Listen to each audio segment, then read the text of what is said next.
Hello everyone. We are going to see today how to perform a time series analysis decomposition by means of the techniques and the tools we have seen in class. Well, first of all, let me show you that the example that we followed in class. Remember, we have a time series which is observed over 1, 2, 3, and 4 years.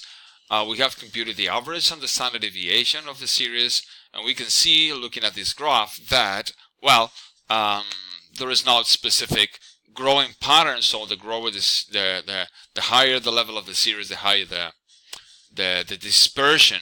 So we assume that we have an additive scheme. This additive scheme is this way, where the trend and cycle plus the seasonal factor plus the irregular component is what makes the general series. That we have also covered how to compute the the trend cycle by means of the moving average. So, for instance, we compute the average from the first to the fourth quarter, and subsequently we go from the second quarter of 2010 to the first quarter of 2011. So we do step by step. We just look at 4 consecutive quarters. This is why this moving average is sort of 4. Still, between the first and the fourth quarter, which period should we assign the resulting average? Well, neither to the second nor to the third, but to the one in the middle. Although we can, well, maybe on the board we can draw it, but not here, not on the Excel. So that's why we center the moving average. As you can see, we do an additional secondary average where we derive finally the trend cycle for this third quarter of the series. Once we have this information, we take into account that we have, as we said, an additive scheme. So what we do is just, well, first we basically consider our original series, the moving average, that's fine, and the difference between the moving average and the original series will be just, I will make it large so we can see it better. As you can see, the difference between the original series and the trend cycle component, well, it's what we call the jointly seasonal and irregular factors, or random factors. Well, with this information, we can see that the third quarter in the first year, the value is 10, for the second year is 14, and for the third year is 9.6. Well, on average, we see that every third quarter, the series is above the moving average by a certain level. Well, we keep all this information all together, okay, and we transpose it and we order it in a way, as you can see here in this table, so we can compare that every quarter, every first quarter, the series is on average below the trend, and the second, third, and fourth, well, on average they are above the trend. We can compute the average of every first quarter, the average of the second quarter, etc., etc. And this is a first view of the seasonal factor, although the sum has to be 0. How much is the sum in this example? Well, it's not 0, it's 1.37. If we want the seasonal factor to be on average equal to 0, we have to remove 1.37 to every quarter. So how do we do this? Well, we do this by spreading this 1.37 into 4 pieces. 1 piece, 2, 3, and 4, and we subtract every initial number by, as you can see here, the formula F2. So this is minus 20.52 minus this 1.37 over 4. This is the final seasonal factor, okay, that we care about, and of course that we repeat year after year. Of course, with this we can compute the irregular component by taking into account that this is an additive scheme, so xt minus the moving average minus the seasonal factor, well, this is the irregular or random factor. We can do this using our commander very easily, much more than playing around with Excel. We can make mistakes. Well, first of all, let's go here. Well, I have just copy and paste the information in this txt file. As you can see, it's the same information as we saw before.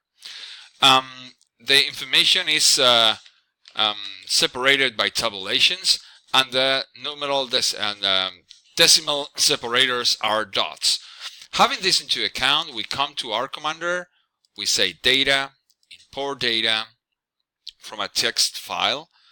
We call it dataset, tabulators, and the decimal separator is a dot. It's okay. And where is it, this information? Okay, data, time series, this file. Go ahead. And let's have a look at it. Yeah, that's it. That's exactly what the type of information we were working with. Okay, close it down. Remember, I call it dataset. And we come to this Word file that you will find here at the virtual campus. Okay, you will find it here.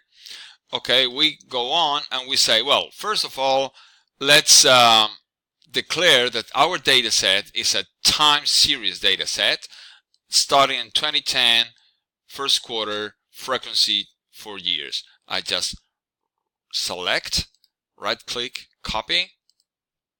I come to R Commander, paste, and I say execute. Well, apparently it's done. What else? And then now I say, I want you to plot that information, copy and paste, execute. Well, and we see that we have this here. Of course, we can copy. I can right click, copy as a bitmap. Okay, open a new,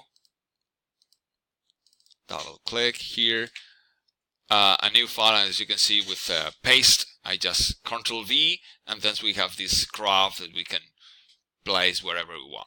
Okay, let's go back to our Commander. Let's continue with this. Well, the next step is just, here. The next step is making this decomposition. It's so easy. The only thing we have to do is just say decompose our data set, which is we call here data set, not datos or any other thing. The name of the series in this case is called A, and finally say what type of scheme are we using. In this case is additive. I just select, right click, copy, come here, R Commander, paste, and execute.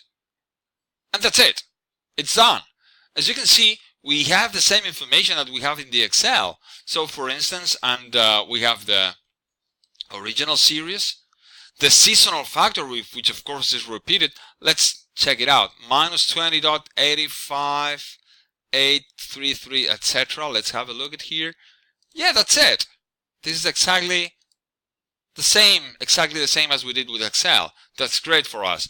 We can also see the trend, well, this moving average, and the random, the irregular factor that I was mentioning. Well, finally, I just copy and paste the information here. We can include into a name, in an object, let's call it decomp A. I just select, right click, copy, and then I come here.